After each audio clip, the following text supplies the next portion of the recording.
Okay, it says we're live on all three, so I'm just going to do a sound check really quick and go to those, and then I'll kind of leave it to you. Okay, it says we're live on all three, so I'm just going to do a sound check really quick and go to those, and then I'll kind of leave it to you. Sound check really quick.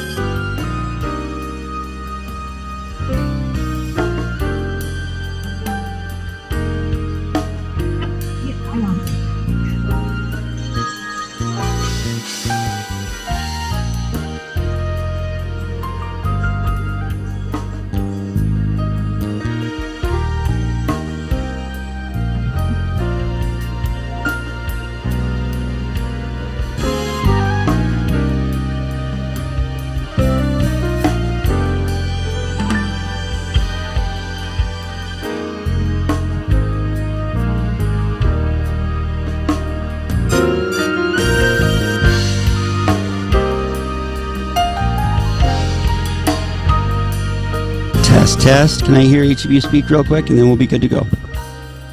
Sound check 1, 2, 3. Sound check 1, 2, 3.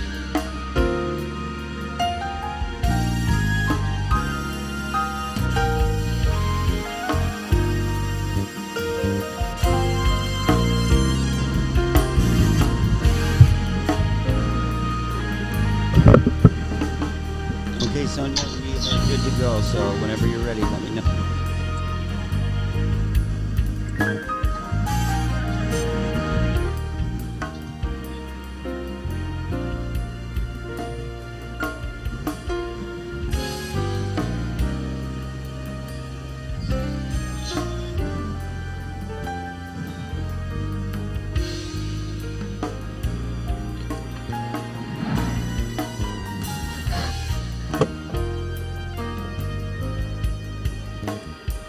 Hey, good afternoon. Good afternoon, good afternoon, good afternoon, everybody. Good morning if you're there on the West Coast. Hi, everybody. This is Sonya. Thank you for joining us here on the Solminod Show with Sonya. I know that you could be a dozen other places, and yet you chose to join us here today. So we thank you very much for being here today. Soul stands for soul, mind, and body. And today we are going to tackle the mind. Remember when Marshawn Lynch said, be sure to take care of your mentals, right? So today is all about the mind, and today is mental health with hope. So we have a wonderful show for you today. We know that there's a lot going on here across the country and around the world as it pertains to mental health care and the state of our mind. So we will get to that in just a moment. I'll go over a couple things here before we get started. First of all, just want to mention that we did lose our girl, Michelle, my girlfriend, Michelle. They're in Seattle just a few hours after the show last week, unfortunately. And so this show is dedicated to you, my girl. I love you. And it's just blessed and honored to know you for so long and be a part of your squad. My love goes out to her husband, Ben, and both of the boys. Thank you to everybody who has locked arms and locked hearts with me for the last 9 years as she was battling cancer. And, praise God, she had been healed numerous times in that process. And so we did have her for 9 years. So, Marco, I love you. And, look forward to when I can see you again. But our hearts do go out to the family and all who loved Michelle. So we will move forward, and I know a lot of people are suffering loss in this season. It has been truly a challenging time, and we'll touch on some of that. Every week I have said that I'm going to highlight a restaurant or two.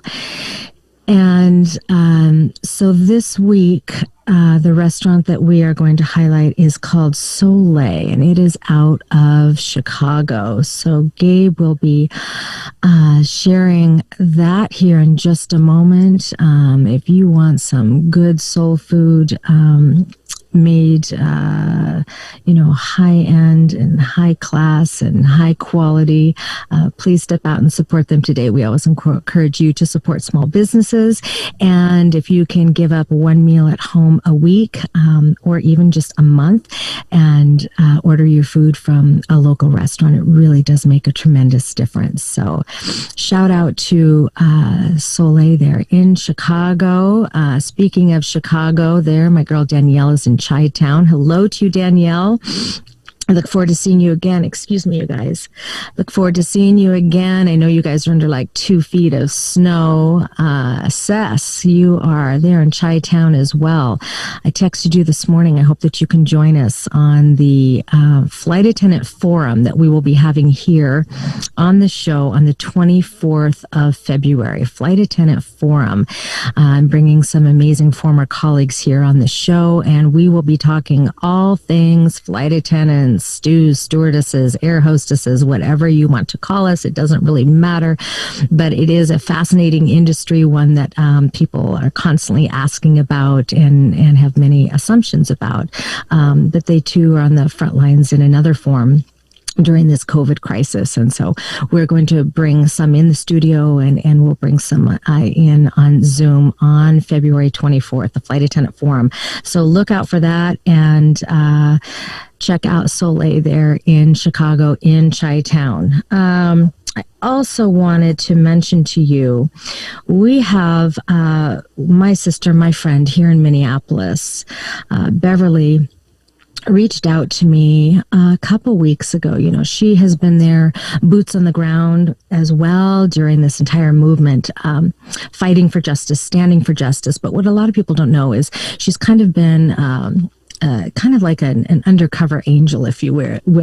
She's just been serving the community, and she and her husband have just been going around serving the community. People aren't even aware, but they have just been blessing people, hand over hand over hand, just supplying and meeting practical everyday needs.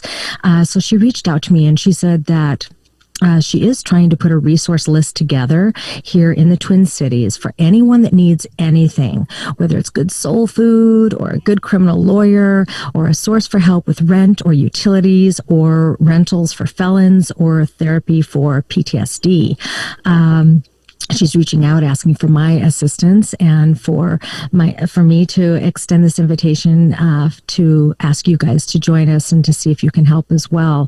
Looking for lawyers, anybody who deals with child custody or divorce or in the for justice. Of course, she really isn't concerned what race they are, but she does want to make sure that they are on the right side of justice.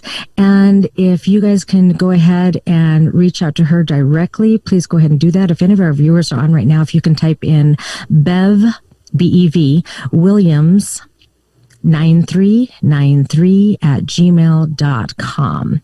Bev Williams 9393 at gmail.com. And this is a request to those of you in the Twin Cities who might have some resources available to you or recommendations. Bev will go ahead and follow up with each organization and see what we can't do when we come together. And what is one of our mottos here at Solminod? It's together we can, and together we will.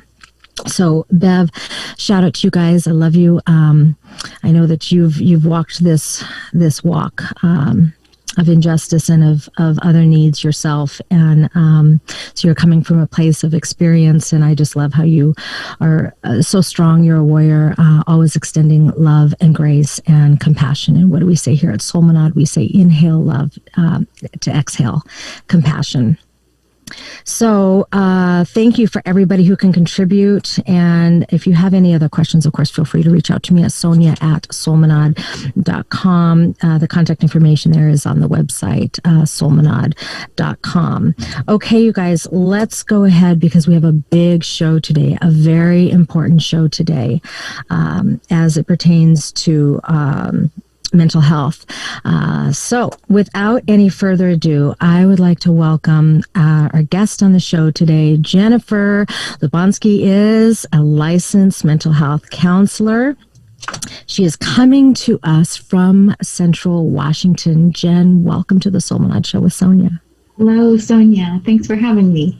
Yeah, thank you so much for taking the time out of your busy schedule to be here. In fact, so busy as we were going over things yesterday. You know, you were just saying the needs are so great that that you're just completely backed up, that there's waiting lists. Which is also partially encouraging because, I mean, it shows that the needs are great, but it's showing that people are reaching out. And of course, that's what we want to encourage folks to do today. So, Jen, welcome to the show. So glad that you're here. See if I can get these glasses on. You know, I'm of a certain age now, so I need this extra assistance here. Okay. All right. So, Jen, you know, we have been in a very long and difficult season. Of course, everybody is aware, you know, both politically and the divisiveness in the nation, and then with racial injustice. And then, of course, on top of that, you know, why not just throw in one more crisis? And so we're in the middle of a global pandemic. A lot. It's been a lot. It's a lot. It's a lot to deal with. I do want to address children specifically here in just a moment. You know, I think that our little ones, you know, with their developing minds and not much experience yet in life, have very particular needs. And so I want to address that for the children later. But Jen, you're a licensed a counselor out there, and you've been helping so many people. Can you just share with us what you have seen the difference from, you know, say 2018, 2017, a few years ago, to what you have witnessed here taking place in the last 8 or 9 months? Well, there's so many differences on so many levels, but certainly many more in the children, teenage range that are, I mean, the suicide rates are looking like they may double. You know, we don't have those numbers, but there's emerging information from ERs in different places that say perhaps double the suicide rate, particularly in younger children. Mm-hmm. I'm seeing that teenagers, and it's harder to connect with children on telehealth, which is what everyone has gone to telehealth to be safe, right? There's very few people meeting in person. So that means some people are choosing not to get care because they're uncomfortable with telehealth, which is a shame, because it actually has been really powerful for some. But I've seen more teenagers talking about suicide, feeling like they're carrying the weight of other friends who are talking about suicide. And just this sense of lost hope. If I carry it up through that early adulthood launch time, that whole age group is where I really see the most impact, because suddenly all of their hopes for the future, all their dreams have gone away, right? Sure. What they planned for is just suddenly not even in their grasp. College, you know, graduation, things like that. And Sonya, I'm so sorry. I did not put my dog out the door, and she's going to start whining now and interrupt our show. So I'm going to just put her out my door here and then come back. Yep, that's all right. That's all right. You know, we can just go ahead and start with kids. And while Jen is putting her pup out, love our pups, I will read this to you. This came into the NPR, and it says, this is some information about children and suicides here just in the United States. So Jen, we will go ahead and start with the children then. So it says here, in recent months, many suicidal children have been showing up in hospital emergency departments, and more kids are needing inpatient care after serious suicide attempts. Across the country, we're hearing that there are increased numbers of serious suicidal attempts and suicidal deaths, says Dr. Susan Duffy, a professor of pediatrics and emergency medicine at Brown University. According to the Centers for Disease Control and Prevention, between April and October 2020, hospital emergency departments saw a rise in the share of total visits that were from kids for mental health needs. Now, there are no nationwide numbers, as you had mentioned, on suicide deaths in 2020 yet, and researchers have yet to clearly link recent suicides to the pandemic. Yet on the ground, there's growing concern. NPR spoke with providers at hospitals in 7 states across the country, and all of them reported a similar trend. More suicidal children are coming to their hospitals in worse mental states. That is so tragic. And so we will go ahead and start with the children then. So do you have children that in your practice that come to you, or the families that are coming to you, whether it's in person or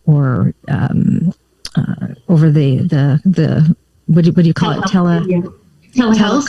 Telehealth. Yes. Yeah. Telehealth. Mm-hmm. So go ahead. Yes, I'm seeing them. And sometimes that information is happening more in passing, because children are, well, they're at home because of school being on the internet or having limited time they're in school, and then parents are trying to work. So some of them are not even receiving services because there's a lot of times the parents don't know how desperate the kids are, is what I'm hearing. Sure. Okay.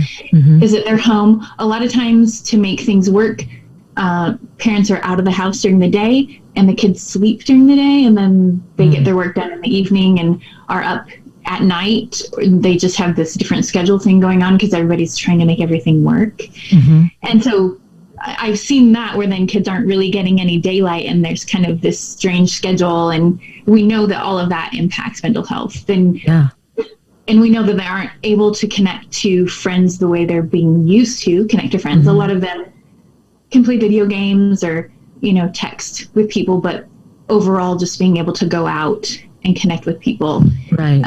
All of those platforms have been taken away from children, which is really, to some extent, taking away childhood, which is all about play and interaction. Right. And then there are those who are involved, say, in sports. And for so many personality types, they really need that physical, aggressive, outlet, that competition, the working out, the coaching, in addition to, the interaction that brings and a sense of community. And so all of those kids have just been abruptly, pulled from that. And that's come to a screeching halt in most states.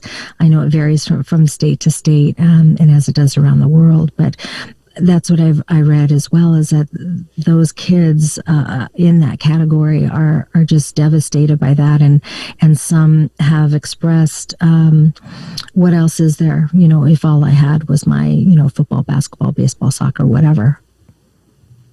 Yeah, and I have one of those. My youngest is one of those, very active, and that gets challenging at home too, because they need an outlet for that, and sometimes then it can come out in between family, and then everybody's getting escalated, right? Yeah. And there are particularly some who have ADD who kind of thrive off of that. I'm going to push against you kind of dynamic. Mm-hmm. Yeah. And to some extent, they need it. It's part of what kind of moves them and propels them forward. Sure. Mm-hmm. We don't want to make all of these things bad. They're kids, right? Yeah. Mm-hmm.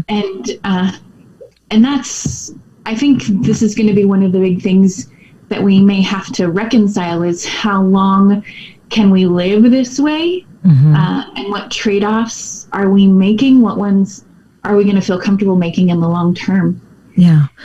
Yeah, and that's why, here on the show, we're always talking about the importance of praying for our leadership, local, statewide, national, international, global, just to pray for our leaders that they'll make the right decisions, whatever that is for each situation.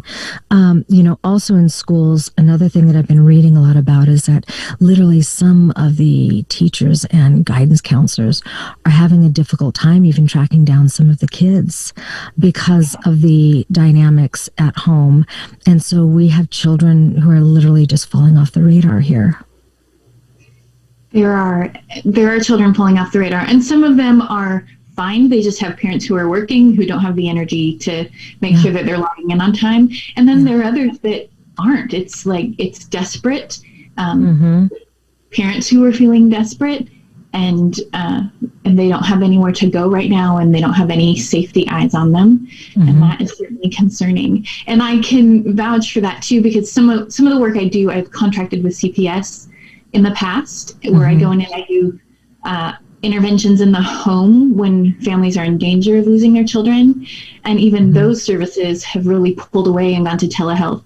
And you can't do the same work when you're in the home. But it's a great risk to be in those homes too. And I know you were a former school teacher, so I know, and a mother, and so I know that you just have a special place in your heart for our children today, and for this crisis that they're in. You know, I had heard about this before, and then I even read that in that article. Is I understand some people are looking at the idea of creating an organized, there's a wellness check that, of course, we can do with our CPS and, systems here within our government, statewide, nationally and stuff. But what about a mental check? A mental wellness check in light of the situation that we're in right now with COVID. I don't know who would back that, which organization. And of course, it would take a lot of money, but we definitely, don't have a shortage of trained professionals who can be a part of that and check in on our little ones and be a support for the families. I mean, these young families, I thank God I'm not having to go through this right now, but they are working full time. Now they have become, Nanny McPhee. And last week, Cheryl and I had talked on the show last week. These people are now the full-time caregivers for their children, when really in so many homes across America, they might be able to see them for breakfast, but then out the door they go for their commute to go to work, and then they come home and maybe they'll be home in time for dinner and tuck them into bed, and that's it. So Monday through Friday, they're seeing their children 2 or 3 hours a day, maybe. And now it's all day, 24/7. Cheryl said last week, it's kind of like somebody looking at their child, and who are you?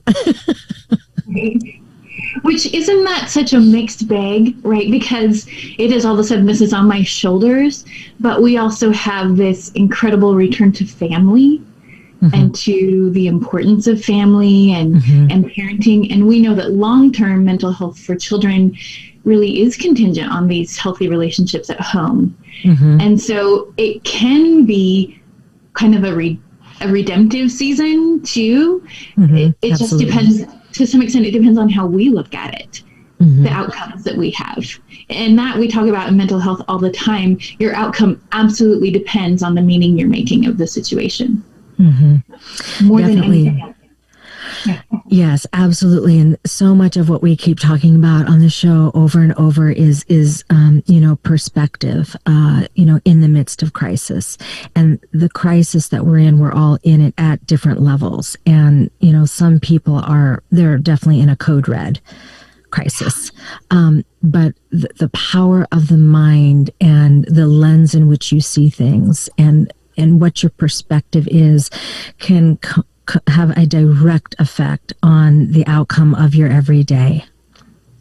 Can you give our families some key tips, Jen, for their children, for their littles, for their, their what do they call, tweeners? No.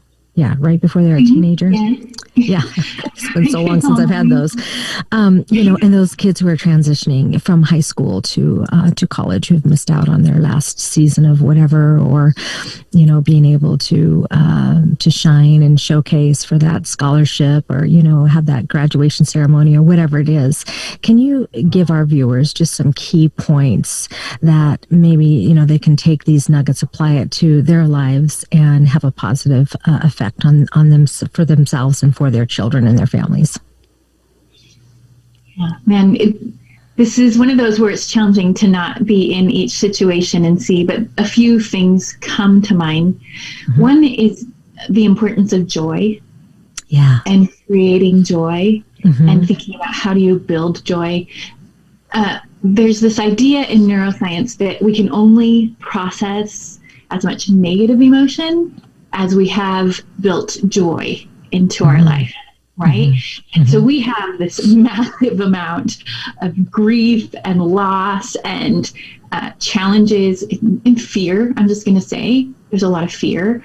And the only way for us to really process and come to a place of making meaning and thriving is to find, where is our joy and how do I build our joy? And so one of the main ways we do that is in relationships, right? Smiling at someone. It used to be you could, go to a grocery store and smile. Right. In your home, how do you make places where people would smile? Yeah. And we know that this is important for learning, that children, all of us, need a positive brain space in order to learn.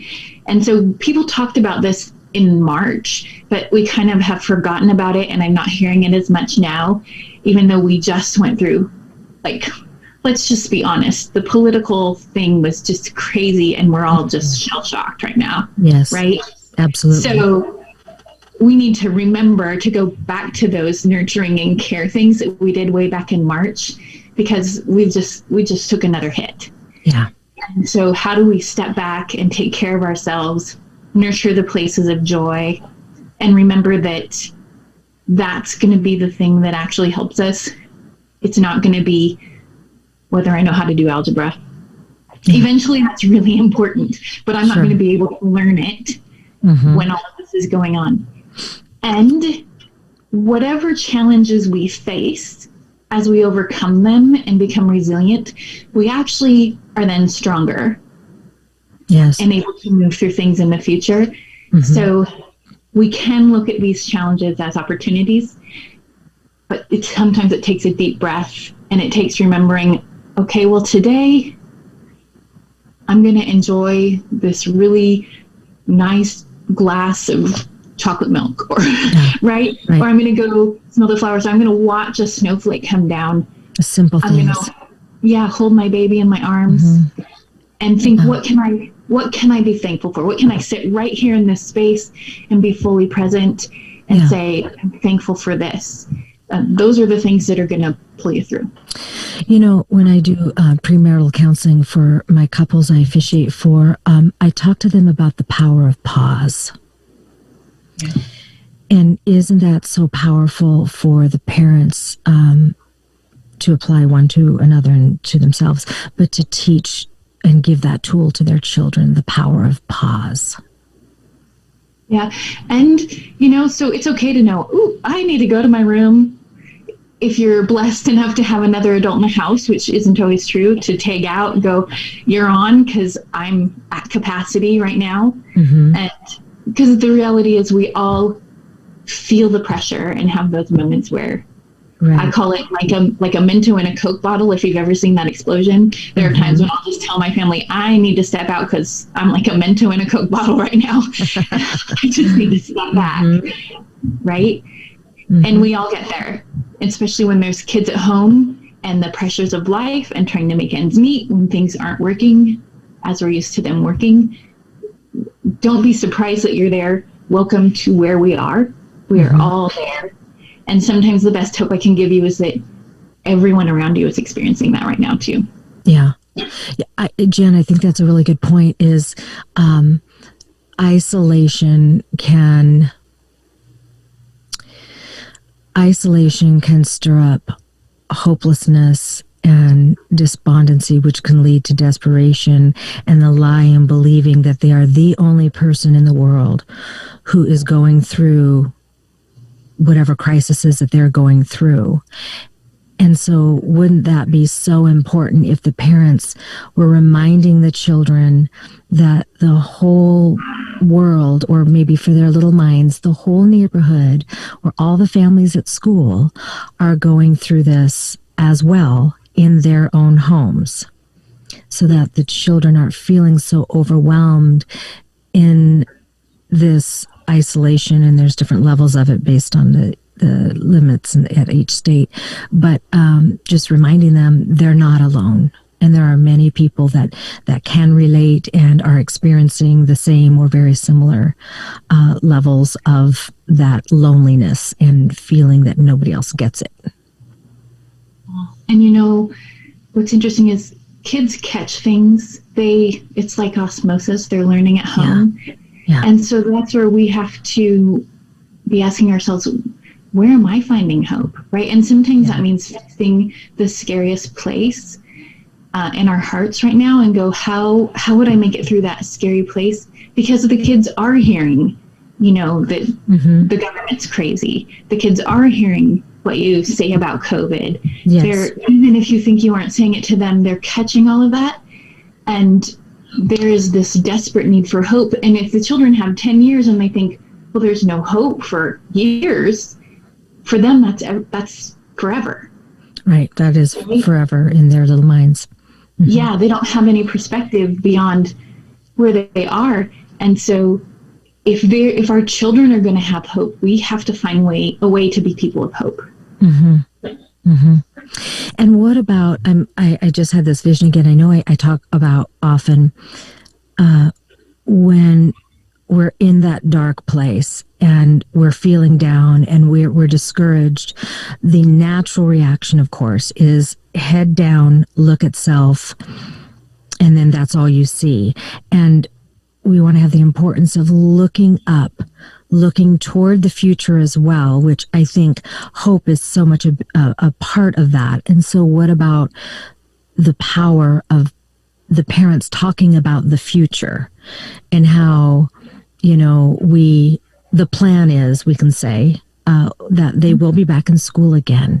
We will join with our family members and our friends, and the team will play football again, and there will be dance recitals once again, and, talking about the future and encouraging them to lift up their heads and look forward as opposed to just looking down and inward at that dark place that they're feeling in that moment.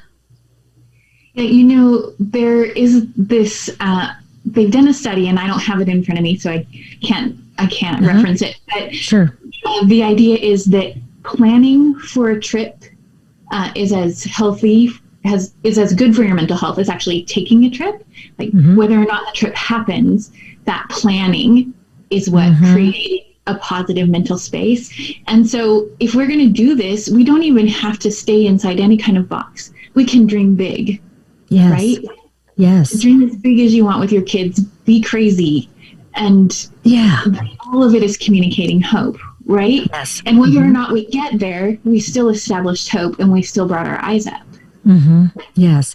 And just dialoguing with your kids and having those conversations about that trip and about that activity that you're going to do in the future. It gets those endorphins going. And those are all the good feels for the mind. And when you have all the good feels for the mind, that directly affects the body. Yeah. And I can attest to that. I go on a lot of trips, and I love looking forward to my trips. Yeah. And how do we, kind of envelop that idea in everything we're doing when we go for a walk through the community? I can't wait till we can, take cookies to our neighbors again, or whatever that thing is that gives you hope. I can't wait till we can, walk dogs again or give high fives. Mm-hmm. Just even in the little things or in the big things. What if we got to go to Hawaii or to Europe or dream, whatever gives your heart a lift, whatever gives your child's heart a lift. Why not? Sliding down a rainbow. Why can't you imagine that maybe someday you could slide down a rainbow? Sure. There's no harm in that imagination. Right. And the other thing I was just now thinking of too is, in looking for the future is sometimes when they're down, they can be kind of short-sighted. But we do want to validate their feelings, and you should actually speak at this better than I can. But, we do want to validate their feelings, but we don't want to spend so much time and focus and energy on that everything gets focused in on that, as opposed to the solutions and hope. And so there's the importance of having empathy and validating those feelings. But then what do you do with that? What would be the positive response and maybe what might rectify their situation? You can speak that much better than I, Jen. No, you are very right. There is an importance to validating the feelings and not having what I've heard referred to as toxic positivity. Yes. Where you just aren't allowed to say, oh, this is bad or this is rough. Yeah. We have to be authentic in where we are. Yes. And I guess the thing that I think about when you say that is I have this little spiel that I give to anyone who comes into my office dealing with depression. Mm-hmm. And I talk about that depression is a house that's built of two walls. Mm-hmm. It's all my fault and there's nothing I can do about it. And you spin back and forth between those. And part of being authentic and real about those thoughts is to acknowledge that they're there and then follow them to what it means.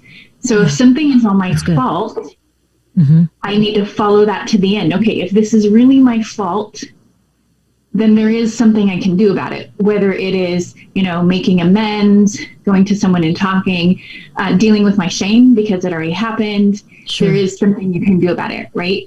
Mm-hmm. If it isn't your fault, there's a different journey, but still just as real of, I don't have power over this.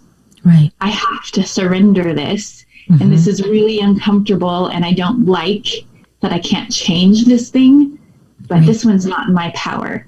Yeah. And really the only way out of depression is to dismantle those thoughts. Mm-hmm. And the other thing is I had my own journey out of depression. I had, after I had my daughter, I actually was depressed for a while. Mm-hmm. And so that brings me to the other thing, that nobody could come inside where I was in that bubble and bring mm-hmm. me out. Even though I deeply wanted people to. I wanted to know that they loved me. I wanted all of those things. Mm-hmm. But in my depression, there was no way to reach me. Mm. And so depression is like a labyrinth. And you're mm-hmm. inside when you have depression. And you have people on the outside who are calling to you and saying, I love you. I'm out here. But nobody can walk that path for you of coming around and tackling each of those thoughts until you come out. Mm-hmm. And so there is this balance of, I want to be with you and I see your pain and I love you and I can't actually walk this journey for you. Yeah. I can just be out here saying, keep coming. You're doing it. You can get there. I know it's hard. Yeah. Keep going. Right? So how powerful would that be if our parents felt empowered and equipped to be the biggest and baddest and best cheerleaders for their kids, even in the middle of crisis? Now, when everything's going smooth, of course, that's easy to do, right? But now in this situation, in this season of crisis that we're in, what if they can receive what you just said, and they can just be right there? I can't walk this for you. They realize that. And so they're right there just saying, you got this, Joey. You can do this. I'm right here for you. I'm right beside you. And then give them the positive affirmations that they're needing and talk about hope and be proactive and intentional about bringing joy back into the home, and be patient in the process. One thing that I preach, but I preach to myself too, and I'm always praying for, is I call it peace in the waiting.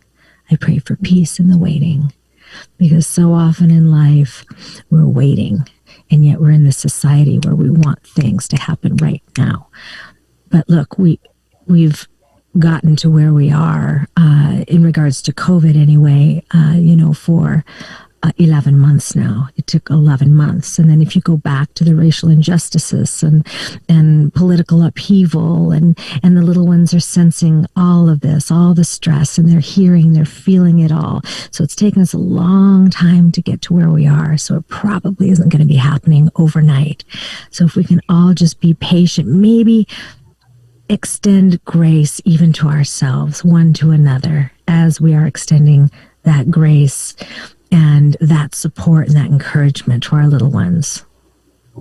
So, Sonya, tell me about your peace in the waiting. What are some of the tools you use for that? Peace in the waiting.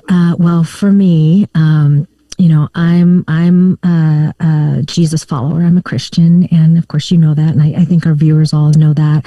So for me, in my practice, I'm very prayerful. I have a load of scripture memorized. Thank goodness, when I was at Church by the Side of the Road as a little girl, I think that's when that mind is molding. There's so much scripture But the way that I see it is that each one is, it's a tool that I need. So when I'm in crisis, when I'm being impatient, and when I want to see that result now, I want to reach for the correct tool. And so in a toolbox, if you're needing a nail to nail in there, then you're not going to reach for a wrench. You need a nail. And when you're needing a wrench to use in that moment, you're not going to grab a paintbrush, so it's a matter of grabbing the right tools. And for me, first of all, is the power of pause. Just take a breath. And I say to my couples that are going to get married, just take a breath, just take a beat, just take a beat. And then I remember that God is with me. He's never going to leave me nor forsake me. He is right here with me. And I do trust him for his timing for all things. And so I ask, is there something that I need to do in this moment? Or have I done everything that I need to do? And so now it's in God's hands. And so I just wait. And so I ask for his peace in the waiting, that I would be anxious for nothing at all, but to cast those cares right back onto him and say, Lord, give me your peace. See, my peace that I create, that you create, that man creates is very limited, and it doesn't tend to endure. And so I ask for the peace of God that really is beyond our comprehension and understanding, to help me and to grace me and to bless me while I'm waiting. And then that time comes with whatever it is. And over again, I'm always in awe. And it's almost like it's an aha moment all over again, yet by the first time. The power of asking for that peace in the waiting. Yeah. I love that. I love how you said that. And there's so much in that. And I also am a Christ follower, but as a mental health counselor, I don't always get to say that to people. Right. Yes, right. It's a journey that I have to walk to, and trying to give as much hope as I can without always sharing all that's in my heart. Mm-hmm. And in that, I think as you were talking, I thought of a couple tools that I kind of use regularly. Mm-hmm. And one of them, even though I'm not a Christian and people aren't necessarily Christians, there's a scripture that people tend to know out in the world and are open to engaging with on a regular basis. And that's the 23rd Psalm that opens with, the Lord is my shepherd. Mm-hmm. And so there are times when I will actually do a visualization with people of just imagine that you're there in that field and the Lord is your shepherd. What does it look like? Yeah. Where are you? Where's the Lord? Mm-hmm. And it says, the Lord is my shepherd. I have everything I need. And you can just sit on that one for a really long time in this moment where it's hard. The Lord is my shepherd. I have everything I need. Mm-hmm. Mm-hmm. And sometimes what we need most is just to be in that moment and that, no, like for right now, I'm alive. For right now, if I need a wrench, there will be a wrench, right? Yeah. Right now, I don't have to look any further than right now. Right. I can be in this moment. Just be. Yeah. And sometimes we've forgotten to do this. And to some extent, I feel like this year has been a reminder that we can just be. Yeah. It's okay. And talking with so many of the parents out there that have the little ones, they're reaching out and they're in tears quite often, just about to lose their minds. And how am I going to work? And how am I going to do this? And now I have to teach them this. And speaking of math, I guess there's this whole new way of teaching math. I don't know. But anyway, and how am I going to do that? And how am I? And they look at themselves as a failure. And where this high level of this high level of expectation has come from with something that has never happened before in modern time. So there is no bar. Okay. This is our first collective rodeo, right? Right. And so I just want to encourage people to be patient with themselves, be patient with one another. These aren't failures. They certainly aren't epic failures. They're not even failures. And in fact, if we can even bring in a little bit of humor into the situation, I, like you, know many school teachers out there and guidance counselors. You know, Vernon's parents were both guidance counselors there in Newark and in Princeton for decades. They're extending grace on a daily basis. Everybody's being very patient. You know, that bar should not be set up here. So to all of you moms and dads that are out there today and you think that you need to just be, you know, June Cleaver, and you need to be Nanny McPhee, and you need to, you know, just be the best of the biggest and the baddest out there and do everything perfectly. You don't. Nobody is expecting perfection. Nobody's even expecting anything close to perfection. One thing, though, that humor will really help. So don't let the humor leave your heart, and don't let it leave your home. Be patient with yourself. Continue to encourage one another. But some things we just don't have control over. We're not expected to. You are one mother and you are one father out there. And to all the aunties and uncles and grandparents who have the loved one in their home, they're the guardian. You are one woman, you are one man. You are not expected to do the work of 5 people in helping to rear and raise this precious one. Right. And I love that. I think humor really keeps us from a lot of things. Yeah. Sometimes it keeps us from being offended, and offense just grows into bitterness in our life, right? Mm-hmm. So being able to laugh when things are ridiculous. Yeah. Right. Very freeing, because sometimes they really are ridiculous. Yeah. And sometimes it isn't fair and it's out of your hands, right? Yes, and that's one thing that I've always taught my children, which again I have to remind myself, but sometimes it isn't always fair, or it isn't somebody's fault. I say it just is. Mm-hmm. It just is, right? People tend to want to point that finger and to blame, or to blame shift, and then if we knew whose fault it was, and then maybe we can contend with this, and then maybe, but that's not always necessarily so, and especially in light of the times that we're in right now.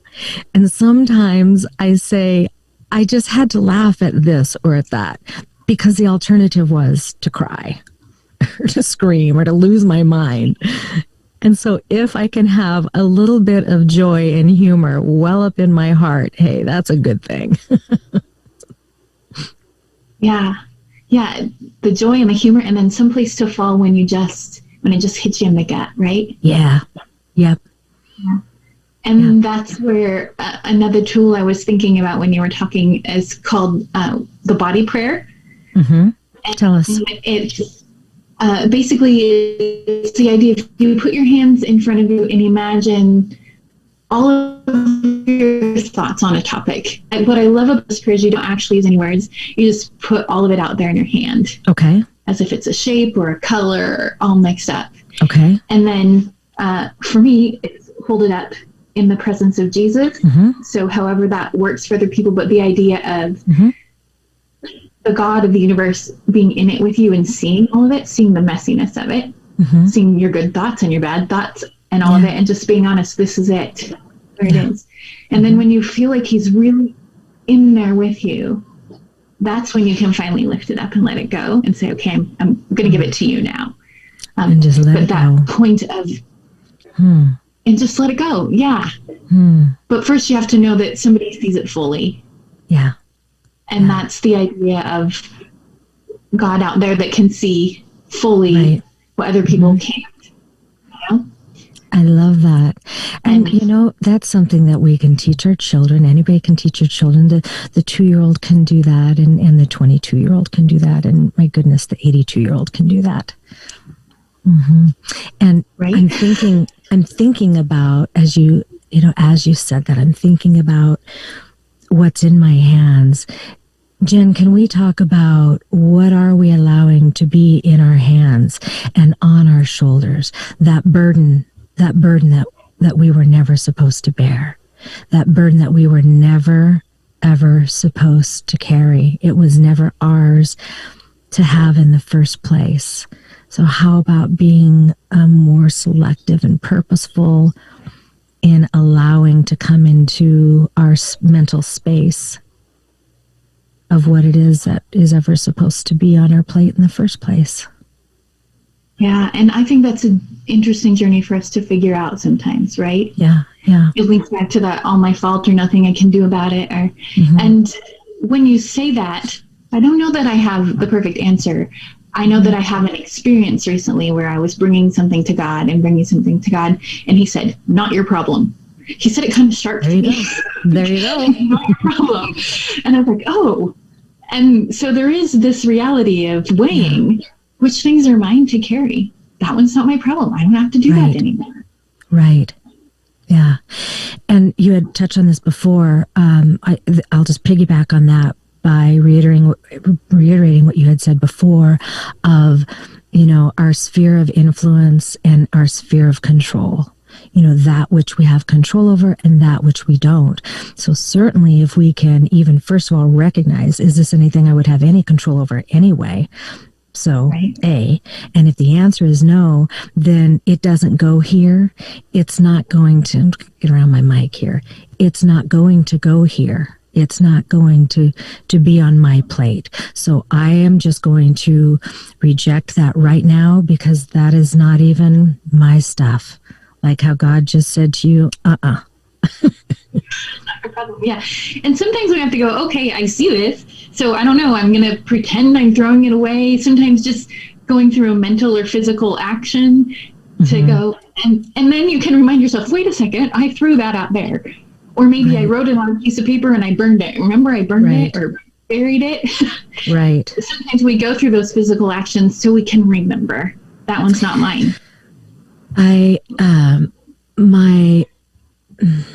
My biggest aha moment that I always draw from, and I've shared with so many people over the years, it was a kind of similar in what you said when God was like, Well, we had our 3 young babies, and my husband and I are at each other's throats all the time, and we're young. We don't have all the wisdom and everything yet, right? Not that we ever arrive, but, here we are. We're in our late 20s, and we're just going at it, and, the finances aren't always the best because we're still kind of coming up in our careers, and 3 little rugrats are running around the house, and there's no sleep, and yada, yada, yada. You get it, right? Mm-hmm. I was driving home one day. I think I had just dropped the kids off at Mom and Dad's in Skyway. And I remember I took that 45th Street exit, is it just north of Green Lake, right? North of downtown Seattle off of I-5. And I was driving my white minivan. And then there was just an instant torrential downpour. And, we don't get torrential rain in Seattle. We get a lot of rain, but not that torrential downpour, like I'm used to getting here in the Midwest. And of course in the South, it's just like a monsoon. And it was immediate and instant. It just started. That pierced my heart. And I began to cry out to God. I mean, cry, yell, screeching, sobbing, snot running down my face, the whole 9 yards. And he spoke to me and he said, pull over. And so I pulled over and he said, hold out your hands. And I said, and I held out my hands. And the Lord said, you're holding those reins. Look at those reins that you're gripping, that you're holding so tight. And I was like, yeah. And he said, those were never yours to hold. And I need you to release that right now and trust me. And I could cry right now in this moment because of the power of that. I was so caught up in myself and what I was going to do, in what situation I was going to Olivia Pope before that show ever was on TV, because I'm a fixer and I was going to fix it, right? And I was just convicted in that moment. But in that moment, and so I had my hands up, and so I literally, over the steering wheel, gave it over to God, just with the hand gesture, with what I was, sensing in the spirit. I handed those reins over to God, and I have never taken them back. I think at that time I was 29 years old, and I've never forgotten that. And I have shared that with so many people of all ages, because it's powerful and so important. Don't take on and put in here, like what you were saying, what we're not supposed to grip it and hold on to and to carry and to have that burden. And, oh my goodness, my stomach was upset, and I was hurting, and my stomach was nauseous, because then when our hearts are affected and we have all this going on in our mind, it affects our physical state as well. Yeah. Yeah. And that was so freeing and so liberating. And today, with what we're going through, what did you call it? You called it the body prayer. Mm-hmm. That is just such a powerful tool to go to. And anybody can do that at any age and in any moment. I do it regularly when I go, I just can't do it, right? Over and over again. Jen, before we were on air, you mentioned something to me. Let me look at my notes here. You had mentioned something to me that I wanted us to touch on. And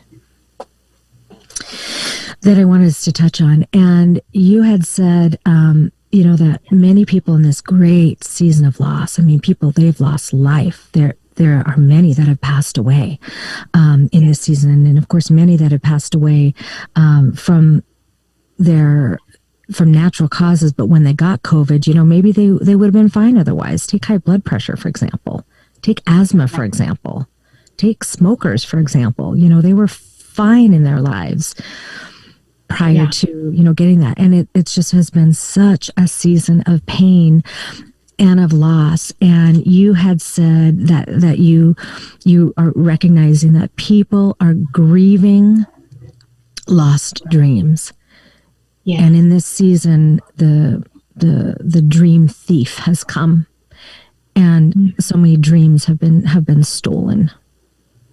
Yeah. And so how would you encourage people to dream again? Isn't that the question? I think I've wrestled that with people, even said that way, to dream, right? Yeah. Without vision, without dreams, people perish. Yes. And that's really, the hope we're looking for, is to know that there's a dream again. Yeah. I don't have all the answers for that. I do know that there's this principle in transition and change, and it links really nicely with your letting go of the reins. Yeah. That there's a letting go. I have to define what I've lost. I have to know I'm mourning this dream that I lost. I'm mourning this normal reality. I'm mourning my kids going to school every day and what that meant for my life. Whatever it is, go ahead and name those things, right? Mm-hmm. And then we actually grieve them almost like a death. And if we don't, then we end up in depression.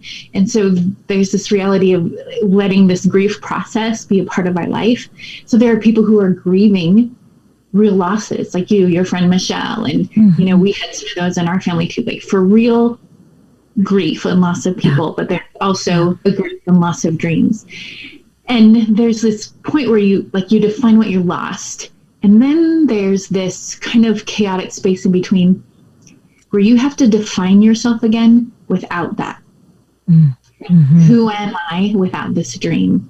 And you actually have to go through that uncomfortable process before you can say, okay, this is where I'm going now. Mm-hmm. I have a new identity that doesn't include that old thing that I thought was a part of me. And I'm moving forward in this way. Mm-hmm. Right? And with people, it means maybe we integrate them in a different way in our life. And, when you really lose people, you have to make friends with grief, because she comes to visit whenever she wants and doesn't announce it. Right. Yeah. And if you try to push her out the door, she's very insistent. And when she comes, you just have to let her sit by you and let it be. Mm-hmm. So that's, the grief process with people, but then the grief process with the dreams too. And every now and then there might be a flooding moment of, wow, I really hate that I've lost that. Right? Yeah, sure. Sure. Mourning endures for the night, but joy comes in the morning. And it doesn't mean that wave may not come over you again, later. I think that's very natural. That's very normal. One thing that I've always reminded people, and even coaching soccer all these years, I always told my boys, the shortest verse in the Bible is Jesus wept. Yeah. And if he was our example, and if he can feel loss and grief and sorrow, certainly and surely we must allow ourselves to feel that as well, and give that safe space of grace to one another, because people grieve in different ways and in different seasons. So even if there are those who are grieving over the same loss, say a person, one may be feeling it up here at one moment in the day simultaneously while somebody else is here. And so just extending that grace. And if it means that we have to go back to the power of pause before we open our mouths, so we're not just always reactionary, I think that can be very healing and very powerful and very productive in navigating through that difficult and painful season of loss and of grief. And there's a reason the word bittersweet exists, right? Yeah. This is only bitter because I had the sweetness. Mm-hmm. Mm-hmm. Right? And so that's the thing about grief. They actually exist at the very same time. Yeah. Boy, isn't that the truth? And, sometimes when we do come up with a dream, we have a dream, we have a plan and this goal and what we're aspiring to do and what we want to accomplish. And there's a snag in the road, or there's loss, like we just talked about. And so, we get back up and we tweak the dream. And so now maybe it'll be a different approach.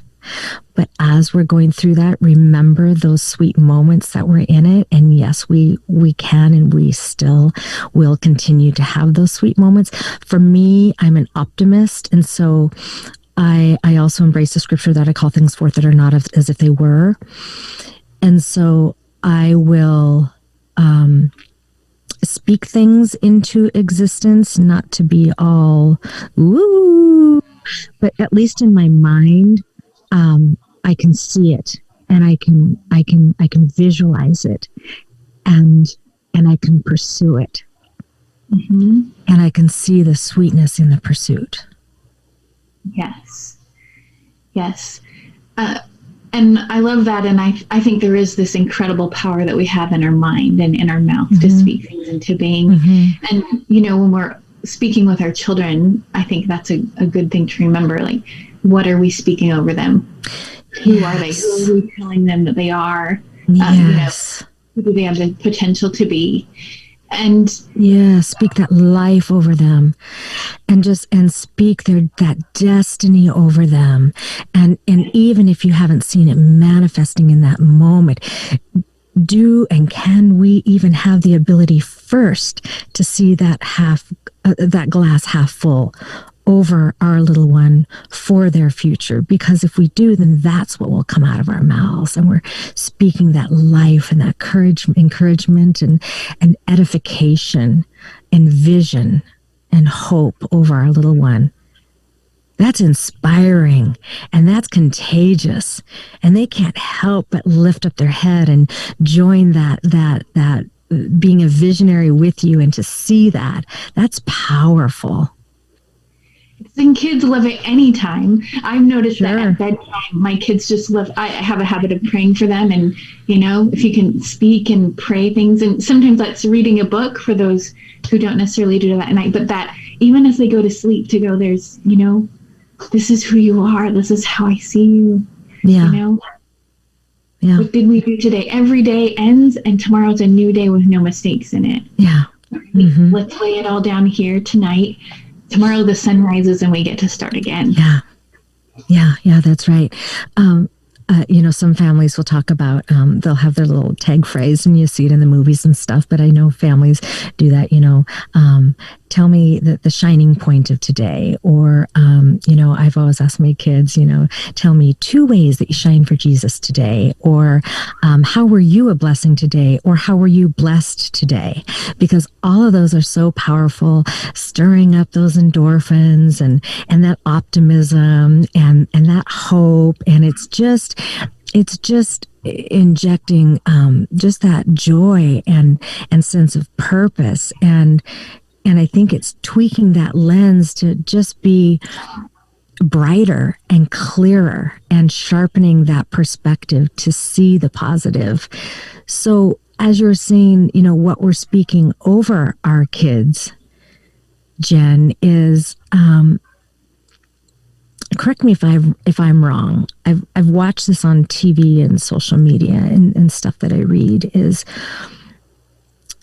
generation after generation, I see it happening more with the younger parents, yet even out of the mouths of children, is this sharp, sassy sarcasm, that knee-jerk reaction to things. And I think we as parents, our words are powerful. Our little ones are looking to us, and the words that we speak over them are so powerful. If we can just take a moment and just soften those words and soften our heart and not be so quick, to speak out the words of sarcasm. So when a little one says something, we would never want to say, well, that's what I would expect from you, or I don't know. I'm not wired that way, so I've never spoken to my kids that way. But you've seen it, you've heard it.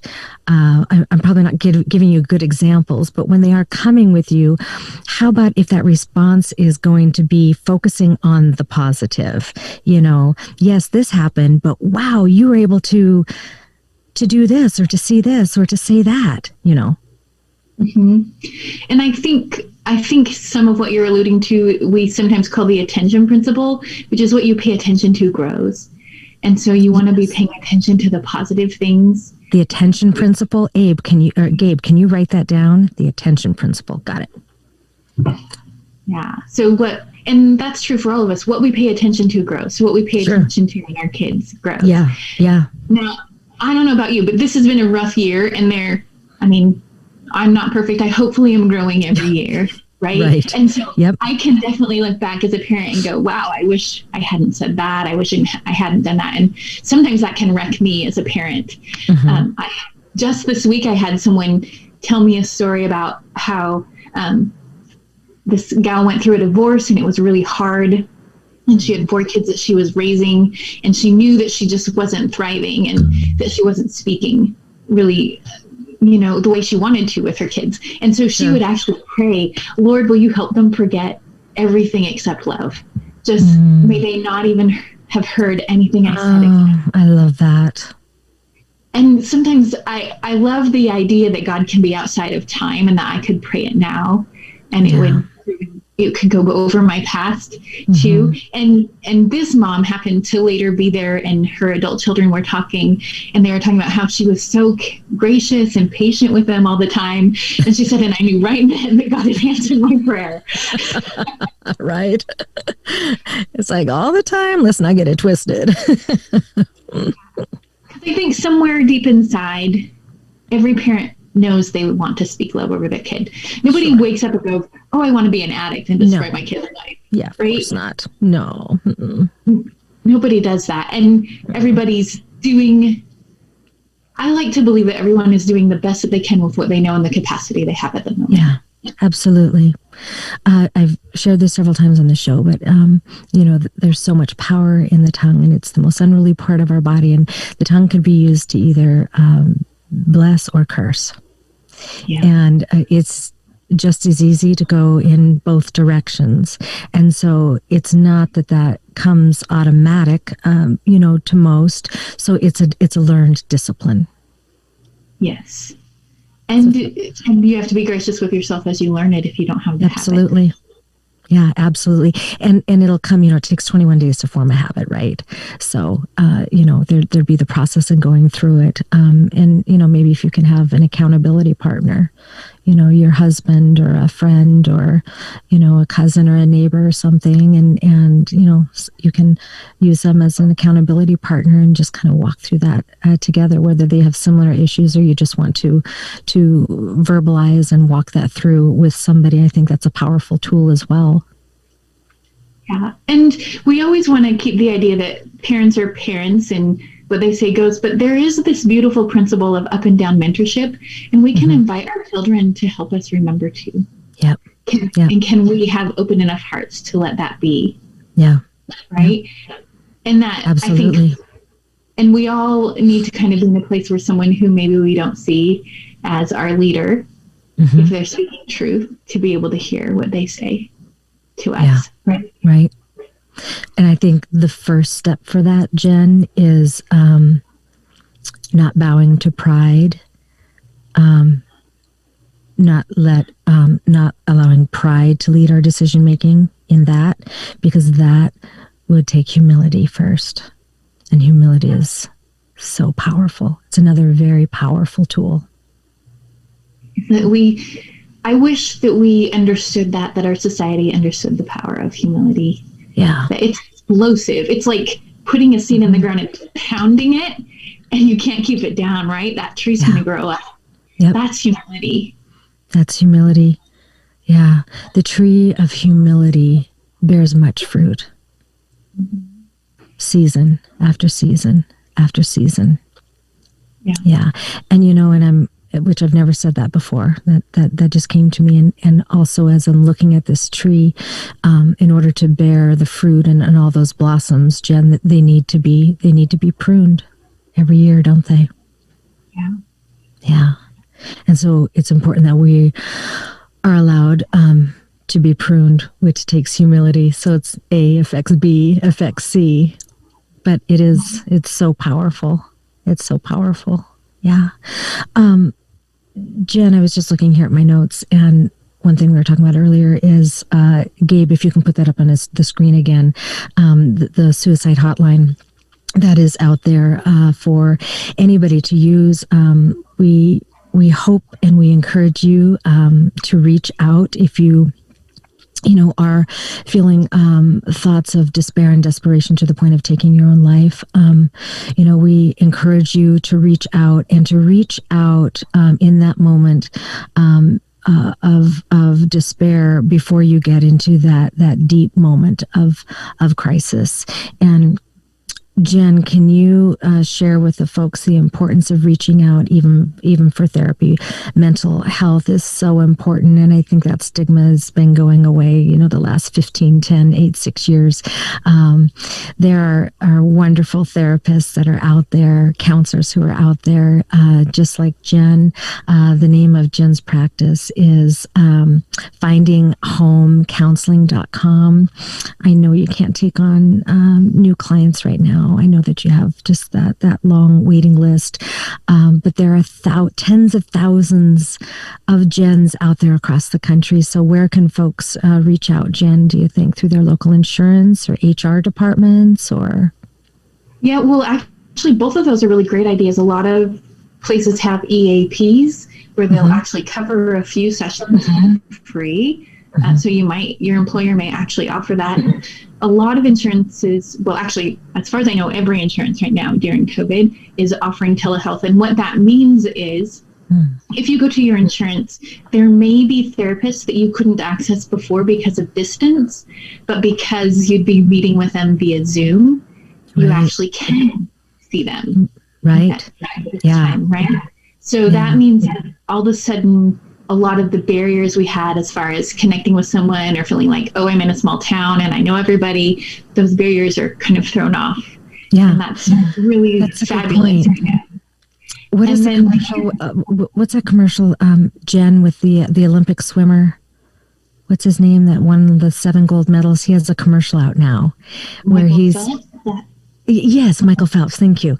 Yeah, there's a commercial that's running right now, and it's promoting reaching out for mental health care. And he's online with his therapist, and he's like out in the Sedona desert, you know, just out in this beautiful space, which adds to the ambiance of the commercial. But he's right there on his iPad talking to, you know, his counselor, who can be, you know, 5,000 miles away. Who knows? Yeah. And I believe that that's either for Talkspace or BetterHelp, that are both, those are both almost cash pay subscription style counseling services that are available online. And that's, if someone's worried about stigma, you're paying cash. There's no record of this, right? When you go through insurance, there has to be a diagnosis. In those situations, it's not contingent on diagnosis. It's just, there's a place for you to talk. A lot of times they will offer things like texting, you know, so you can just text your therapist whenever the thought hits you, and there's kind of this ongoing dialogue through the week. So there are some really great options when we're able to embrace technology. Yeah. Well, I'll tell you one thing. In this season, it has been very encouraging to watch so many people think outside of the box. I mean, we are forced to, but people are stepping up to the plate, and there are far more tools and services and options that are available to you, to me, to all of us today. And so we encourage you to reach out, and if anything, even right here, just locally, as we all say here at Solminod, reach out across the aisle, across the street, across town, whatever it is, even if it's just, you know, virtually, but reach out, stay in community, do not withdraw, stay plugged in community. We love you. We need you. You are loved. And for those of us who are concerned about another, instead of saying what we always say, hey, I'm here for you if you need anything, how about if we are intentional and we actually reach out to them and say, hi, I was just checking on you today. How are you doing? Do you want to meet in the Starbucks parking lot, you and your car, me and mine, and we can chat and have a cup of coffee? You know, do you have time for a quick FaceTime? And reach out to them, because, you know, we still, and we always will have some people who just won't reach out and ask for that assistance. And so if we can all do our part together we can, and together we will. Yeah, I love that. And, you know, going into this season, I think people thought I was a little crazy. I had this knowing in my heart before we went into lockdown that this was going to be a profound change. I said, I think this is going to be as big for technology as the Industrial Revolution was, right? Yeah. And so with it, there's this mixed thing of necessity is the mother of invention. And as much pressure as we have from the outside, that creative part of us is just waiting to burst forth and bring something new to the planet that's never existed before. Yeah. Like, if we can pull onto that, we can be people beyond imagination, right? Yeah. Amen. Yeah, absolutely. I think there's just so much power and creativity that is within each and every one of us. And, you know, we don't need to hold back. We can dream again. And, you know, it is my prayer that God stir up the dream within each and every one of us, so that our dreams are not squashed, our dreams are not dead. And yet, of course, we do recognize that this has been a season of great loss and much mourning and much grief. We do recognize that. But we are here today, after recognizing that, we are here to encourage you and to love on you. Jen, I thank you for being on the Solminod Show with Sonya today, to share just these nuggets of wisdom and of truth. I think you've been such an encouragement to myself and to our viewers. So I thank you so much for Jen for being on today. Thank you so much for the opportunity. Thank you so much. Yeah. Any final thoughts that you'd like to share with our viewers before we sign off, Jen? No, I love how you just ended. I thought that was beautiful. We can dream again, right? Yeah. And I couldn't help but put that in what we were talking about with humility. And sometimes these pressure cookers are what explode out new horizons, new birth, new things. And maybe that's, how do we stir up our dreams? Yeah. You know, it's interesting that we're kind of going to be wrapping up winter here in the month of February-ish, right? And we're coming into spring. And what is spring? Spring is the season of new beginnings. And I think we are right on the cusp of one of the seasons of new beginnings, the biggest seasons of new beginnings that our country has seen in modern times. And I'm excited and I'm hopeful for it, and I'm just willing to just embrace it, and I have expectation for great and beautiful and wonderful and new things. Yeah. Mm-hmm. I love it. I think that's a great way for us to sign off. Yeah. Well, Jen, thank you so much for being on this show. Before we leave here, I do just want to say happy birthday to my mom. You know, it's Mom's birthday. Yeah, it's my mom's birthday this weekend. So happy birthday to Mom. I love you so much. Yeah, she really is like your auntie.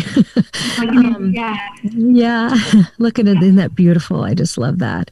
Yeah, so happy birthday to my mom, and also this week, shout out to my girl Roz. Happy birthday to you and to Elaine and to Tammy. I love you guys. I'm so grateful for the wonderful, beautiful women in my life that are just in my tribe, in my village, or in my crew, and it's just such an honor and a blessing to do life with you. I learned so much from you, and I love you, and God bless all of you on your birthdays. Mom, I love you so much. I'll be calling you in a little bit. I know that you're watching right now. I'll call you in a little bit, and we'll get you out there to Seattle tomorrow so that you can help Auntie Carol when she comes home back into her house. So love you, Mom. Happy birthday. Happy birthday from the Earth Tribe, right? Yeah, that's right. All right, everybody. Well, I thank you so much for joining us here on the Solminod Show with Sonya today. We just hope that you are blessed, that you are encouraged, and that you will take these tools and apply them to your own life and be hopeful and dream again. So y'all stay blessed in whatever you put your hands to do. Until next time. Ciao.